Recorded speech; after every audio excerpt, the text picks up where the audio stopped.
so we'll keep on the list. Boy, I gotta look around looking to figure out where everybody's hiding. I feel like I'm a right side of the room person. I'm apologizing for the left side, but it's just where people chose to sit. And last week, I was coming back from down east and picked up the phone and dialed and had this conversation with somebody. I said, hey, I'll stop by and see you in a few minutes. And walked in a little while later and sat down and had a nice conversation. He goes, are you the person who called me an hour ago? Well, the answer is yeah. But I assumed he knew my voice just like I knew his. From the first fair onwards, Liberty Graphics has been just a huge support and contributor, and the back page of every fair paper. But the thing that I really admire about Tom Hopper and Liberty Graphics is they have just gone extraordinarily down the path so that these shirts are made with organic cotton. That's unusual enough. But then they figured out how to find somebody in the U.S. who's going to make the shirts, take the organic cotton thread, spin it into a fabric, make the shirts, dye them with eco-friendly dyes, and then fuss and fuss and fuss until you can actually sort of tell what kind of apples you're wearing, even when it's a major hassle for him. So Tom's a life member already, but Tom, come on up. You can't hide in the corner anymore.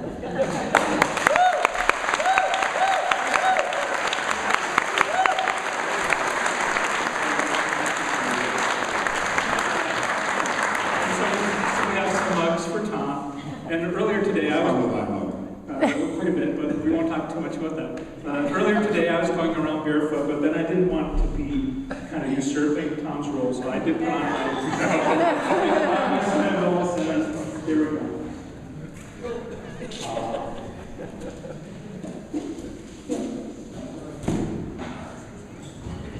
Thank you very much.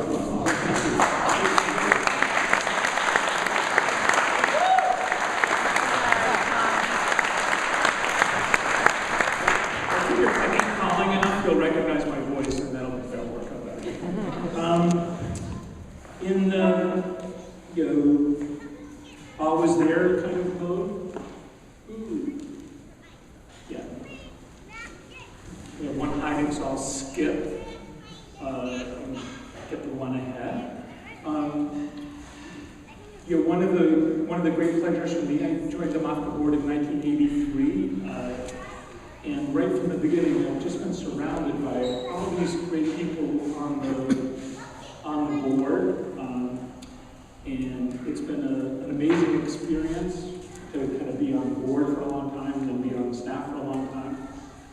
And one of those really solid people who kind of carried the way for me and a strong ally, and now, as of a few weeks ago, a co-worker, Dave Coleman. Really fun.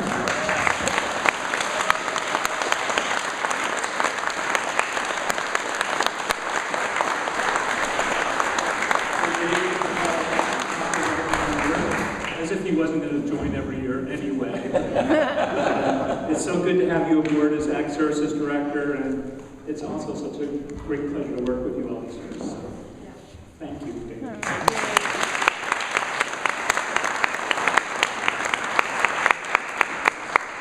And then I had to improvise for a second there. I'm okay at doing that.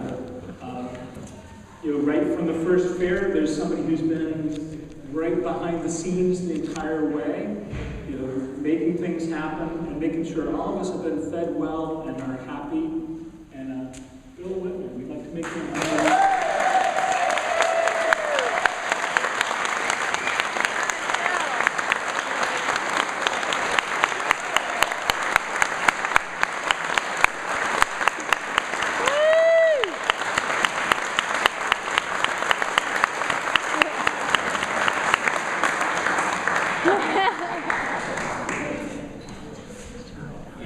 I've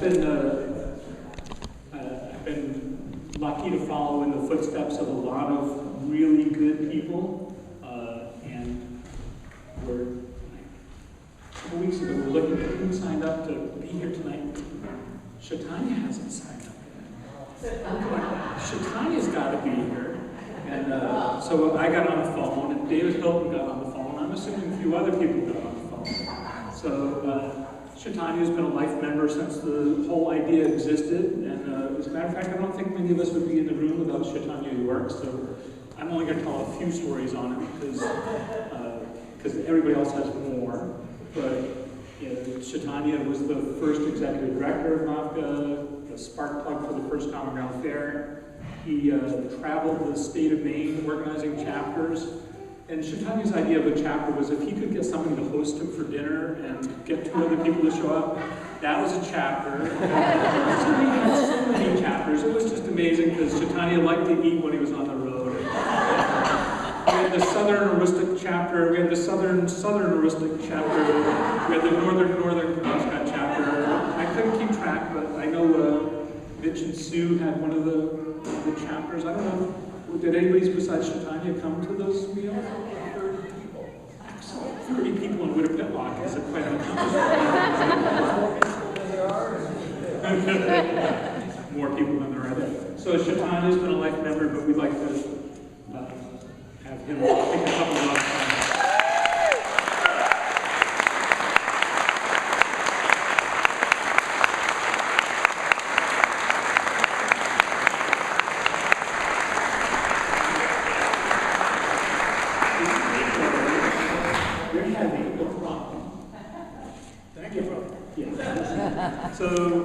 So we have 2 speakers this evening, and then lots of time for informal, and I suspect there'll be some observations from the floor. And first up is Eliot Coleman from 4 Season Farm. We're trying to think of who we could have talk. And by the way, I know somebody who would come. It was an amazing coincidence, but she was fairly persuasive in some fashion. And I don't know what was promised or not promised, but Eliot thought he could make it out of Brooksville tonight and come on over. So Eliot's in his long and checkered career has been 4 Season farmed elsewhere, realized that really farming on ledge on the coast of Maine was just where he wanted to be, and has made his way back and is a voice and a strong advocate for organic agriculture. But you may not know that along the way, Eliot was also the international director of the International Federation of Organic Agriculture Movements, and taught sustainable and organic agriculture at COA before COA actually knew what they were talking about. And, so it was a safe place for him to be. And every once in a while, I'll get home at like 9 or 10 o'clock on a Saturday night, and there'll be a message on the answering machine. Russell, it's Eliot, call me, I have an idea. And I think that's pretty much how he lives his life. I have an idea, Eliot, welcome, and we all look forward to it.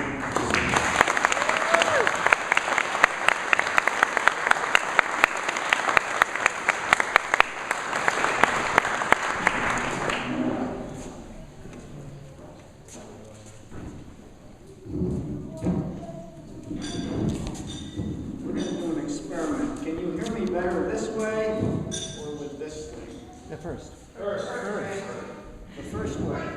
Yeah. Let's talk this way. Can we turn this off, Russell? Yeah. The sound in this room is really awkward.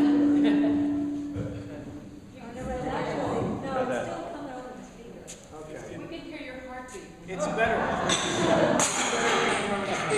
It's odd to be asked to give a talk when the only reason you're being asked is because you're old enough to remember all the things that happened long ago, but that's how I got here tonight. So I thought I would regale you with what it was like before organic became popular. And I started in 1965, so that was a long time ago. And it wasn't as easy to talk about this, but occasionally I would encounter groups of real farmers or real extension agents and have to communicate with them. And I've always thought that humor was the best part of the game. So I would usually open by telling 2 stories. And I would start out with a story about the super enthusiastic organic farmer who's driving along the road. He sees a farmer standing in the field with his cows. He squeals to a halt. It's a hot summer day. He jumps out of his car, leaps the fence, and walks over to the farmer. And just as he gets to him, he steps both feet in a wet cow pie. But he ignores that. He's so enthusiastic. And he's telling the farmer, my gosh, if you would change to organic farming, the world would be better. You'd save everybody. You'd make more money. Everything would be so much better. And he's noticing a glazed look on the farmer's face. So he pauses for a second and says, "Phew, sort of wet, isn't it?" And the farmer looks him up and down and says, "Yeah, and I noticed you was starting to melt." So that warmed them up. It was an anti-organic joke. They loved that. So I was a good guy. So I said, okay, now we're going to tell another joke. And this joke is, the vet is sitting in his office. He's a large animal vet. And he's chatting with the local county agent. And the phone rings.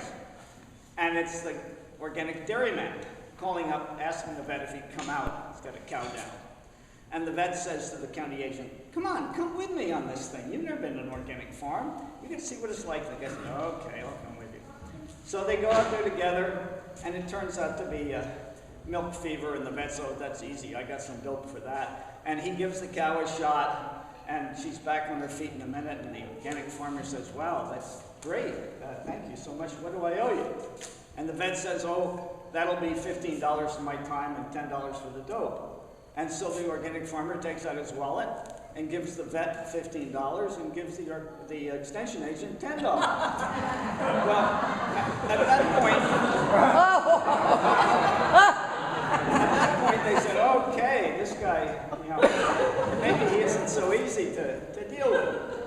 And so I tell them how I got into it. This is exactly true, but I tell them how I got into organic farming. And I said, I was really determined to become a farmer, but I knew absolutely nothing. So I read everything I could find.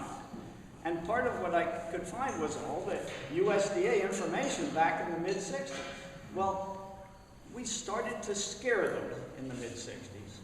So they were writing pamphlets that said, look, nitrogen is nitrogen. Phosphorus is phosphorus. The plant doesn't care whether it comes from a manure heap or a bag of fertilizer. And I said, I read this stuff, I knew nothing. And I said, wow, that's great news. Because there's a farm down the road with a huge pile of horse manure, they're giving that away. And there's a chicken farm with a huge pile of chicken manure, lots of phosphorus in it, they're giving that away. And I said, I started organic farming with the assurance of the USDA that everything would work fine, because there was no difference. And that got them thinking a bit, because that was exactly the opposite of what they were trying to teach at the moment. But it got them realizing that maybe what they'd been trying to teach was a little foolish. And at that point, a guy stood up, and we've been talking about phosphate rock, and he said, what fool would think it made any sense to spread ground up rock on the soil? And I didn't say anything, but I looked at him quietly. And I could see his mind saying, oh yeah, I was just out spreading limestone today, wasn't I? And I could see him thinking, oh yeah, maybe these guys have something. But this was all part of, there was so much of a reaction against us. So, we move up to the 70s, the Carter administration. They started to try and do something under Bob Bergman, who was a really good Secretary of Agriculture. And I actually went down there for a couple of meetings, and I met the guy who was the USDA's cotton and tobacco entomologist. And he said to me, would you come down to Mississippi with me? He said, the Delta Council, and these are the guys who were growing cotton, want to meet an organic farmer. And I thought I was going to look like Cheney, Schwerner, and Goodman at the end of this trip, but I figured, okay, we'll go down there with this guy. And we went down. The meeting was held in a huge country club, and all of these Mississippi cotton growers looked just like Lyndon Johnson, this sort of large, avuncular Southerner. And the minute I walked in, I knew I was in trouble. So rather than saying anything, I asked a question. I said, what do you guys think organic farming is all about? And one of these Lyndon Johnson types stood up and said, well, hell, that's easy. Them organic farmers, they want to ban all our pesticides and they want to break our large farms up into small farms and give them to the poor. This is what the guy thought. So I quietly explained to him that there may be some extremist anti-pesticide groups, but organic farmers, being farmers, knowing how hard it was to do this, weren't likely to be part of that. And there may be land reform movements, but maybe organic farmers weren't necessarily part of that either. And so I started telling him about some large-scale farmers who were good friends of mine out in the Midwest who had become organic farmers and were now putting more money in the bank at the end of each month because they weren't buying all these chemical inputs. And I said, anybody interested in that? Every hand went up. These guys wanted to make more money. So I said, okay, this is how you're going to achieve that. And you could look around the room and realize there was a lot of political power and money in this room. And I said, you guys are going to talk to your senators and congressmen, who you obviously know well, and you're going to tell them that they are to talk to the USDA and insist that the USDA start right now doing research in organic farming. And they looked at me and said, why the hell would we want to do that? And I said, first, if my friends in the Midwest are correct, and it's possible to do it organically, you guys could be making more money like this. And I said, second, the minute the chemical cotton growers are the ones petitioning the USDA to find out how to grow cotton without chemicals, man, you can defend every chemical you use forever and ever, because you're the guys who asked for the solution. Well, I'd like to announce that I was carried out of the room on their shoulders, but I wasn't. I don't think I ever did anything about it. But it was an interesting thought for them that maybe this wasn't such a foolish idea. Maybe there was something going on. And one final story, because this was really neat. And now we're moving into the late 70s. 1979, Berglund was still in office, and Berglund had a neighbor up in Wisconsin, one of those northern Midwestern states where he lived, who was farming organically and who came to Christmas dinner. And Berglund, being Secretary of Agriculture, said, oh my God, what's going on? Because he knew this guy was smart and knew this guy was cool. So he started the first USDA investigation of organic agriculture, which was published in 1980 as report and recommendations on organic farming. It was very positive. And sometime the summer before, I got a phone call from one of these guys who'd been chosen to do this. And he'd heard that I'd run tours of European farms and wanted to know what was going on with organic farming in Europe. So I said, well, better than telling you about it, why don't we take your research group over there and expose them to what's going on? So he called back a couple minutes later, said Berglund had approved the money. And so there were 4 guys on this. There was a compost specialist, a soil specialist, an entomologist, and a sociologist. The sociologist was Garth Youngberg, who eventually became the USDA's organic rep until Reagan's people came in and kicked him out. Yeah. And we had a Volkswagen bus and a translator, and we drove around to visit 12 of the best organic farms in Europe. And the thing that sticks in my mind more than anything else, it was a wonderful farmer. Actually, he also had a company making farm machinery for organic farmers named Weichel. We're on Weichel's farm, and we're standing at the edge of the field talking to him through the translator. And the entomologist, who was on loan from a major Midwestern college where he was the dean of entomology, walks out into the fields that we were standing next to. And the entomologist pose, he's sweeping his hand over the crops to see what insects there are.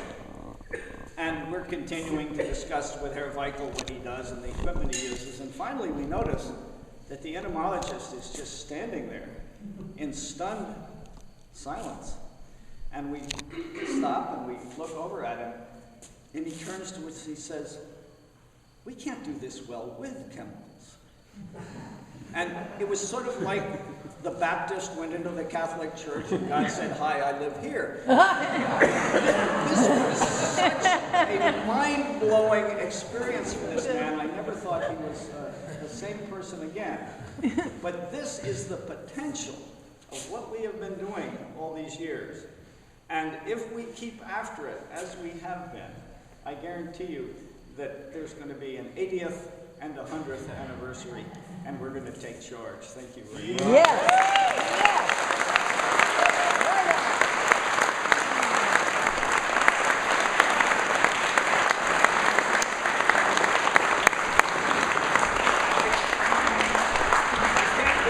Yet, because in the early days of MOFGA, I was privileged to hang out more times than I can mention and take along on one of my farm tours of Europe.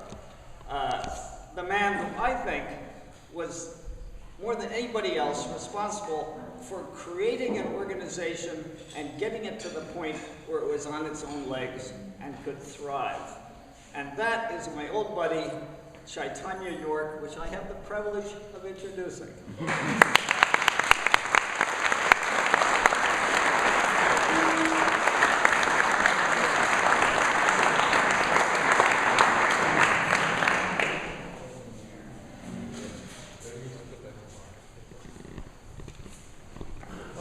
Thank you. It's a privilege to be here. I look out and I see faces that turn into memories. And I had remarks prepared and I've totally changed them. So this is much more impromptu than I had planned on. It's interesting, I saw my old buddy Ron Poitras when I got here. We started talking and it was like I had just seen him yesterday and not 35 years ago. And I told him that I was sorry that I hadn't yet returned the book he loaned me. Which is Stalking the Wild Pendulum. And then we started talking about field theory and how all minds are connected and what's next in terms of, making a difference and dealing with what's happening. And what we found was we both had the same idea that it may be time to recreate the local chapters and make use of them for talking about everything from, composting to soil amendments to whatever else. And then we're talking about how I do humor. And Ron and I have made a pact that we're going to see if we can put together a Maine humor version of the Coleman report. Coleman report. And John Kruger keeps coming by me and saying, "You've got to do some humor." So some of this is a little impromptu, but I grew up in Maine. I was very privileged to grow up on a small farm during my formative years with my maternal grandparents.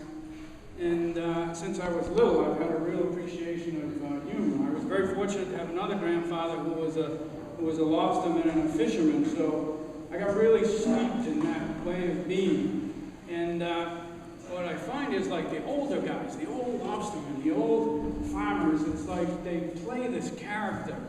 I call it the wise old fool.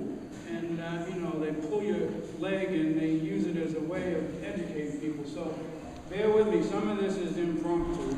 And this is new case, Henry Baxter. I go to Libby. I come over here just as soon as I get done milking with the farm. And I had supper last night with my niece, Winona. And she's wicked political. And she started out as a Republican, and then she became a Democrat, and now she's just a color. I don't know, what is it, Mother? Is it brown or it's green? She's green, that's what she is. She was telling me, Mother, last night how bad it is down there in Congress. She said that there's an army of lobbyists that pay these senators and Congress people to do what they do. And she was telling me how there's 3,000 lobbyists just dealing with financial issues. and you know, kind of bothered me, and I was thinking about it afterwards, and I thought, there's got to be some way to solve this problem.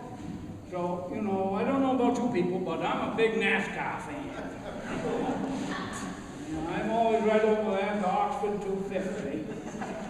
You know, and all them people, they get funded all the time by corporations. But you don't have to guess where the money's coming from.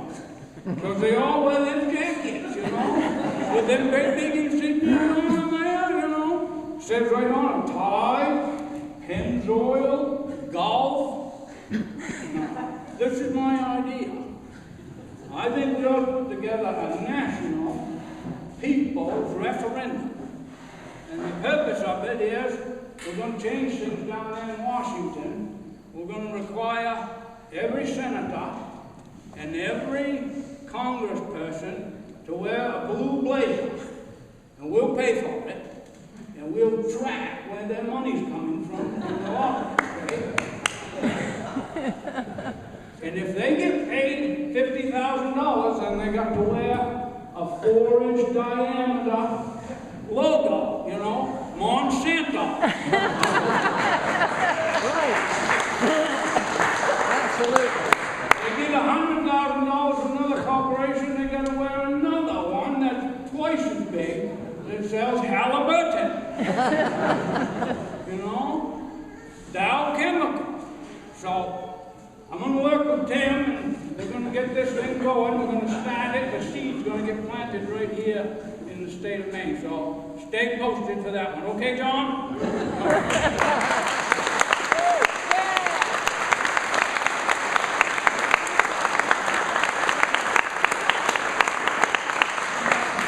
I talked to Russell because, you know, I'd actually made a list of everybody, you know, from the beginning to when I left, and then everybody who was on the fair team. And obviously, I'm not going to talk about each one of them as I thought that I would. But you know, it's hundreds of people, and it's just evidence of what the source and the soul and the soil of this organization is, which is the members, particularly the volunteers and the people with the commitment that they have made over the years as fair volunteers, like David Hilton, who I think has been there every single year since the fair has been in effect. You know, board presidents like Rob here, executive directors like my friend over here, all the chapter leaders, all the committee people. It's inspiring. And I thought, well, if I don't talk about that, what am I going to talk about? Because a lot of the stuff that I was thinking about had to do with my head. And what I'm going to share with you, whoops, getting a little emotional. What I'm going to share with you comes from here, from experiences that I had with the fair, things where I had an experience that was totally out of time and space, if you will, sort of stopped me cold. And the first one is, you know, it's like having the privilege of fair director. I was always running around with a clipboard. I got to talk to Don McKinney, see how parking's going. I got to go and see Alan if we got enough cash. I mean, whatever it was. And I was somewhere in the middle of the fairgrounds when we were in Litchfield, and I turned around and I looked, and there was this impromptu parade, and it was some of those really large puppets, you know, the great big Mother Goose and the great big Pinocchio, and then there was somebody in makeup, and they were playing a drum, and somebody was playing a horn, and there were like all these little kids. And there was this little boy and little girl in the front. They looked like little cherubs, and they were just, you know, marching along. The parade was going, and I was just spellbound. And I thought, well, this is what it's all about. This is it. And then another experience, again, I was working on the fairgrounds, and when I was a kid, I grew up in Maine. I grew up in Androscoggin County, and I was always surrounded by this music in the background. It was people speaking French. You know, my favorite aunt, her best friends were the Burgoyne sisters, and I used to go with her to visit them sometimes. They were 5 sisters, and there'd be just this musical French conversation going on. And what I realized was on the fairground that day that, I could hear this woman. I turned around and she was like in her late 50s, and she was having a conversation with her friend, and they were speaking French, whatever it was. And I said, and I thought, yes, this is common ground. This is Maine People's Fair. And the other thing I want to talk about is Scott and Helen Neary. It's like when I had the privilege of being director of the fair, I could never imagine having a fair if Scott and Helen weren't there. So they were there every year. Scott always talked. We took care of motel room, and Helen had a booth that was underneath. If you remember at Litchfield, if you went into the pulling ring, the seats for the grandstand were out here, and then you could go around and back, and there were booths that went back into the recess underneath the seats. So when it was Scott's time to speak, I would always come over, and he would be sitting way back in the recess of that booth. He'd be sitting on, folding chair, totally at ease, and I would just come up and I'd say, Scott, it's time. And then we'd walk out, and I'd introduce him. He'd always be wearing his classic black high-top sneakers. And this year when he spoke, it's like he made this transition, and he was talking about time and space and planets and the sun. I remember I was stunned. I thought, what's he been reading? He's been reading about dark matter. He's been studying relativity and Einstein and quantum physics, and I think he was. But I never forget that, and I hope that's on tape somewhere. And the last experience that comes from my heart has to do with children. Specifically my son, who was about 8 years old, because when we did the fair, staff members made a commitment to be on a security crew that would patrol the grounds and take an hour shift. And one of my fondest memories is being in a pickup truck, driving around the fairgrounds, checking everything with my son next to me, and talking about the significance of the fair and what it can mean for his life and future generations. Thank you very much.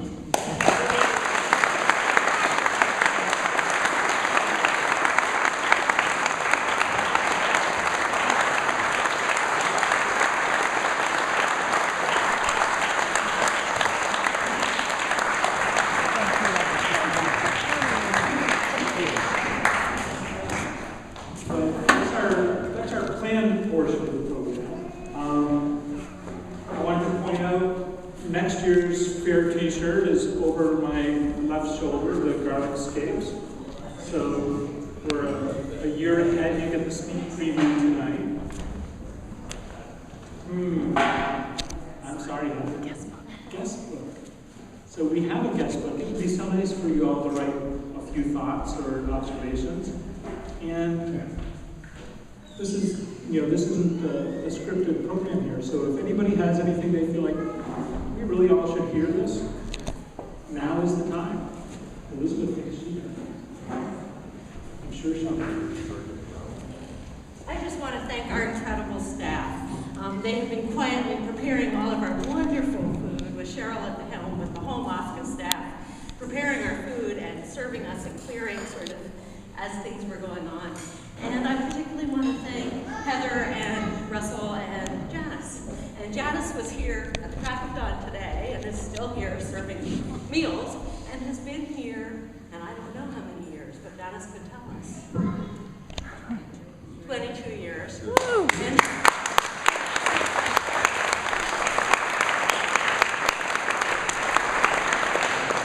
my many years on the Fair Steering Committee and on the MOFGA board, I would just repeatedly say, how could any organization have this kind of staff with this kind of dedication, who work as hard as they do, and as lovingly and as generously and as passionately as you guys do.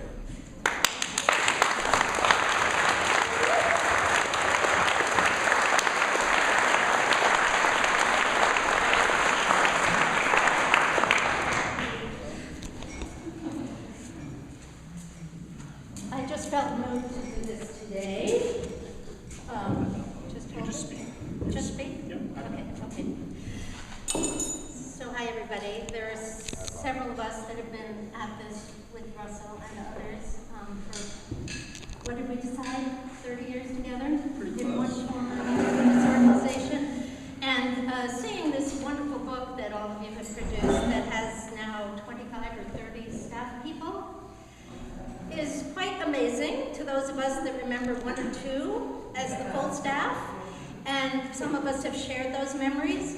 And I guess I'm taking a moment to celebrate this man.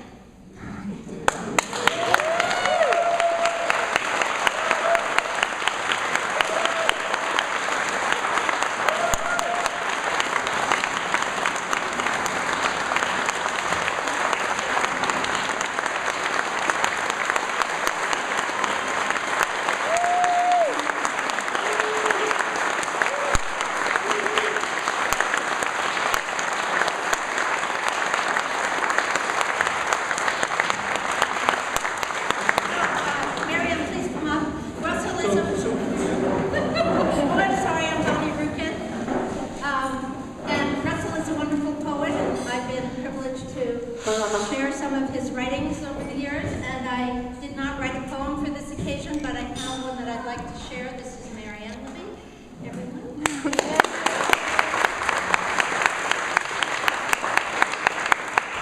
A key player, and we all know that strong organizations don't come accidentally, and the vibrancy and hope that this organization offers so many and has offered so many for so many years is not accidental. And I want to celebrate that growth and the leadership that Russell has shown for many years in many forms in this group. And I'm going to embarrass you just a little more. It's all right. Just hang in there, honey. So this is from a book by John O'Donohue, To Bless the Space Between Us. And it's about work and the soul. And some of it may resonate. May the light of your soul bless your work with love and warmth of heart. May you see in what you do the beauty of your soul. May the sacredness of your work bring light and renewal to those who work with you and to those who see and receive your work. May your work never exhaust you. May it release well springs of refreshment, inspiration, and excitement. May you never become lost in bland absences. May the day never burn you. May dawn find hope in your heart, approaching your new day with dreams, possibilities, and promises. May evening find you gracious and fulfilled. May you go into the night blessed, sheltered, and protected. May your soul calm, console, and renew you. Thank you.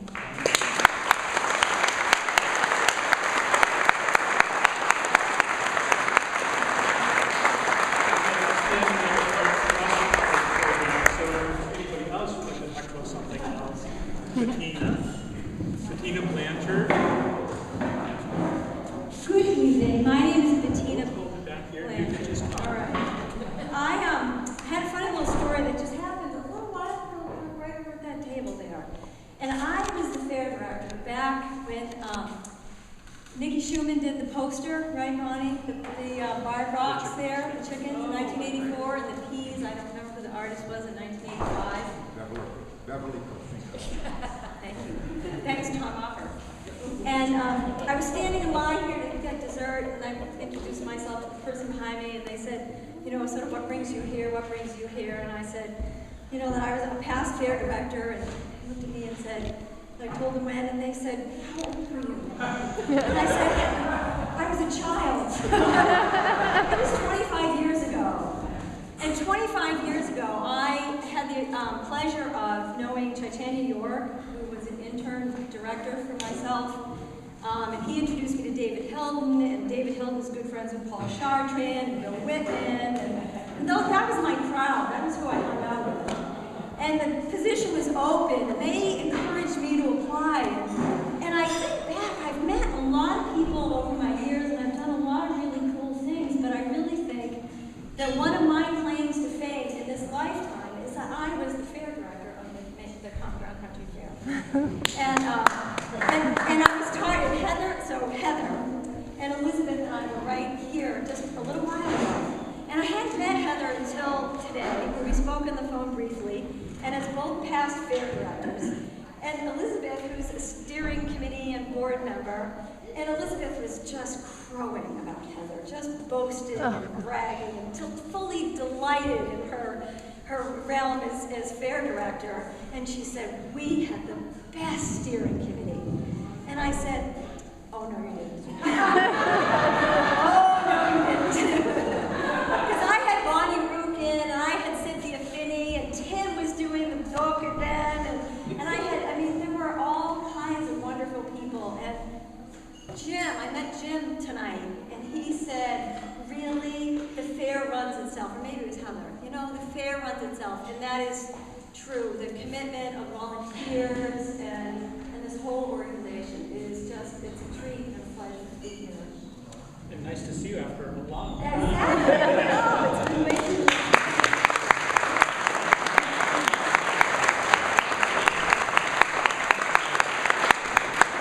I'm looking for Jim because I think he had some volunteer slots at the fair that you would be really good. Anyone else who'd like to share a few words or observations? Tim Mason.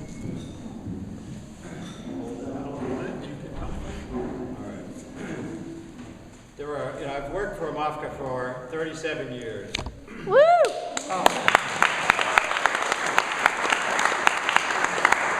Since 1974, I started volunteering. I call that work, right? Work. And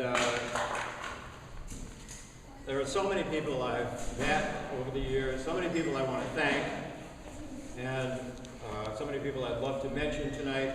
I'm not going to. Sorry. But I've really been looking forward to this night, to of course seeing all of you, but really to see Chaitanya York.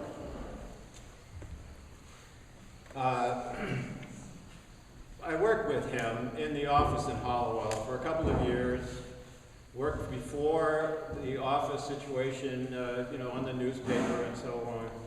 And I just have to say that he was an amazing leader, and I think many of the what I call hallmark attributes of MOFGA were personified in Chaitanya. And these are qualities such as a persistence of effort, a willingness to engage everybody, bring people in, get people involved in making decisions on a group basis. I mean, this is what MOFGA does all the time, and all of us do that. But Chaitanya did that too, though. And that is such a special quality that I learned from so much. See, I can't get through this, sorry. When I moved to Maine, it was basically out of high school. I had no life experience. I didn't go to college. Instead, I joined MOFGA. Good choice, I think. I think so. It turned out that way. MOFGA's been my university. Chaitanya was my professor.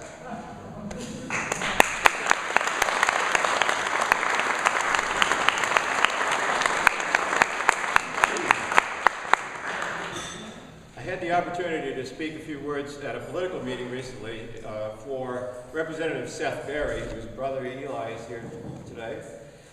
And I was thinking of a phrase that people in Maine say in reference to something good that happens. And I was thinking of Seth Berry, of course, and I thought of him as a MOFGA protege. Seth Berry's values and MOFGA seem very much aligned.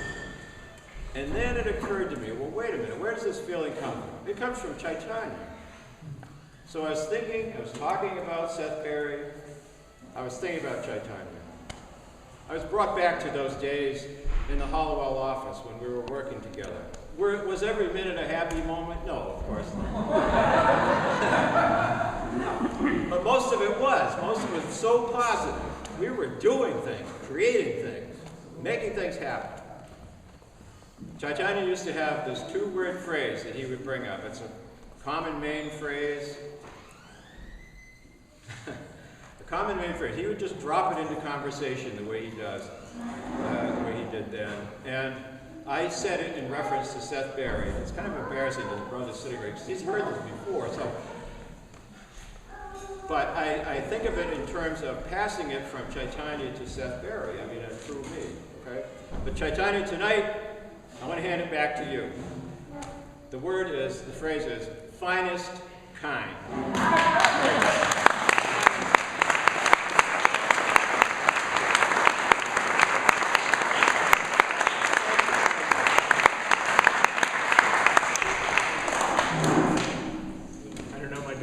And I got laughing the other day. Somebody sent an email and they used another famous Maine word. So I'm going to sum up the evening and close on the word stunning. It was stunning. Good to see all of you. And feel free to socialize. We're in no hurry to get out of here. And thank you so much for coming out and doing what you do.